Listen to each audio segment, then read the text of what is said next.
बिस्मिल्लाहिर्रहमानिर्रहीम। अस्सलाम वालेकुम व्यूअर, मैं हूं शहबाज और आप देख रहे हैं मेरा यूट्यूब चैनल JS मेडिसन में आपको वेलकम करते हैं। आज का जो हमारा टॉपिक है वो है जी नैरोमेड टैबलेट। ये जो नैरोमेड टैबलेट है ये किस मकसद में इस्तेमाल की जाती है, इसके क्या साइड इफ़ेक्ट और इसके यूजेस क्या है, इस पर जो आज हम डिटेल में बात करेंगे। अगर आप हमारे चैनल पर न्यू है तो हमारी वीडियो को लाइक करें और हमारे चैनल को सब्सक्राइब करें और साथ में बेल आइकन को प्रेस लाजमी करें ताकि हमारी हर नई आने वाली वीडियो सबसे पहले आप तक पहुँच सके। जी हाँ व्यूअर, ये जो नैरोमेड टैबलेट है ये ख़ास तौर पर इस्तेमाल की जाती है पट्ठों की कमज़ोरी में। पट्ठों की कमज़ोरी के लिए जो है ये टैबलेट बहुत ही ज़्यादा इफेक्टिव है और ये बहुत ही ज़्यादा इस्तेमाल होने वाली टैबलेट है।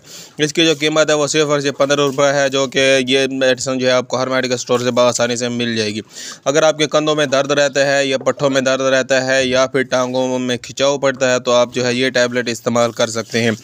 ये जो टैबलेट का इस्तेमाल करने का जो तरीका है वो है जी एक टैबलेट सुबह और एक शाम को, यानी कि 2 टाइम जो आपने ये इस्तेमाल करनी है। आज का जो हमारा टॉपिक है वो कंप्लीट हुआ। शॉर्ट सी वीडियो को बनाने का मकसद यही है कि आप तक जो है सिर्फ जल्द से जल्द इंफॉर्मेशन दी जाए, क्योंकि आजकल लोगों के पास टाइम नहीं है, वो जो है ज़्यादा टाइम की वीडियो नहीं देखते। इसलिए मैं चाहता हूँ कि शॉर्ट सी वीडियो बनाओ और आसानी से जो है जल्द से जल्द इंफॉर्मेशन हासिल कर सकें। अब हमें इजाज़त दें, मिलते हैं अगली वीडियो में। अब तक के लिए हमें इजाज़त दें। अल्लाह हाफिज़।